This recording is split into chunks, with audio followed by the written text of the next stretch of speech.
Hello, and welcome back to another Barry Central review with me, BearElliott. This is part of the Bear With Me series. We've been on a whole week of reviews. All kinds of stuff, from blind boxes to toys to TV shows to movies. All kinds of reviews. All for you, my little cublets. Today it's kind of a flashback to one of my previous Barry Central reviews, the iZombie TV show review. So I picked up on Comixology the iZombie comic book series. This is the first one of the graphic novel. So, volume 1. I wanted to look at the TV series versus the comic book series. Now, we are very used to having changes happening in comic books when they go to the big screen, to the small screen. There's some slight changes in some characteristics that may not play to the general audience. Well, when it came to iZombie, I really got into the TV show, and I'm enjoying it immensely. And I wanted to see how that compared to the comic book series. Okay, let's just put it up here.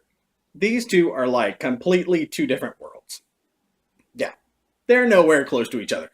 Other than the simple fact that she's a zombie and she has to eat brains, and from those brains she gets flashbacks. That's pretty much the only similarity between these two series. But they're both good. They both stand on their own and are very, very good.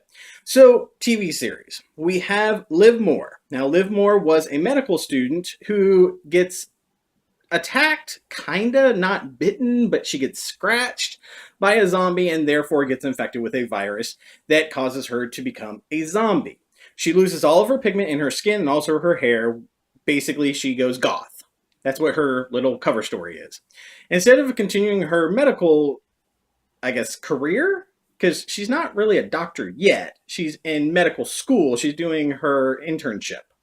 And she decides that, okay, the easiest way for her to get access to brains is going to be to work in the morgue. That's where she goes off and works in the morgue. Her cast of characters are non-supernatural. She has her roommate who shows up occasionally, her ex-boyfriend who shows up a lot, and there's sub-stories going on with him, and then you have the Indian, I guess he's from UK? I finally found that out. I guess he's from UK. And he is her boss. Those are basically the characters. And then you have the only supernatural element is going to be all the additional zombies that appear in the series. Now, this comic book series, completely different. It's totally different. So let's begin with the main character of Gwen, not Liv Moore. So the names are completely different. Now, Gwen, we don't really know at this point in the series, from what I'm reading, I'm only on volume 1, is how she actually got her zombieism. But she does get the memories from people from eating their brains. Unlike Liv, she actually is a gravedigger, more along the lines of a dark zombie story, and she lives in a graveyard.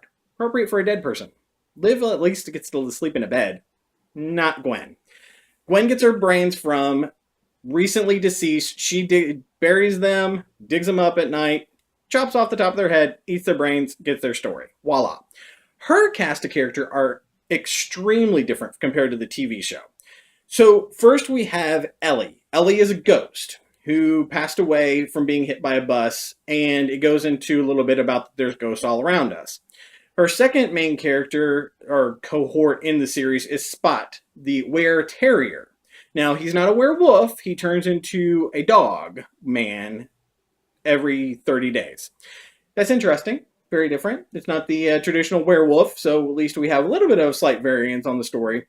And then towards the end, we get to know an additional character who's also a zombie. You don't know his backstory, but you do know he's a very old zombie, dating all the way back to Egyptian times, and he has been maintaining his zombieism and life after life from a completely different method. He's still, I guess, well, he must not eat the brains because, I want to call her Liv, Gwen eats the brain of one of his victims.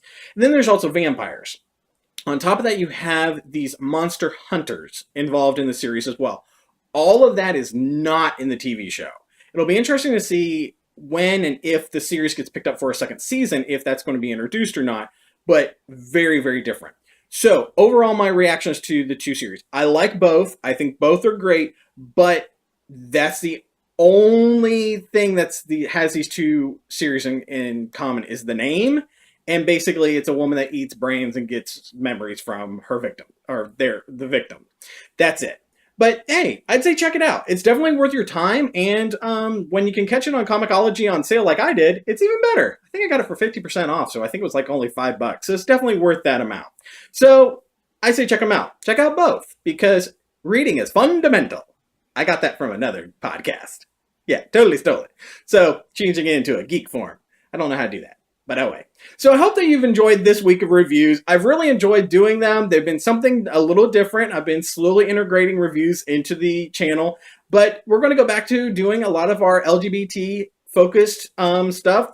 I got a lot of stuff planned for the coming month, and definitely check in every once a month. I do a live event, and I don't know what I'm going to do this month. I'm feeling awfully geeky, especially after seeing Avengers.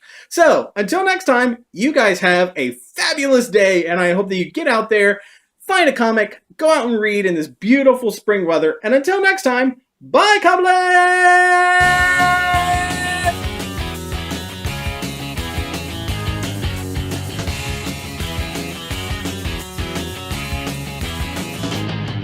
I could go out in the darkness, see you calling my name. I hear you shouting, hear you calling, but it's not the same. Every word that you are throwing right into my back doesn't matter to me, cause I'm keeping my track. Let me go.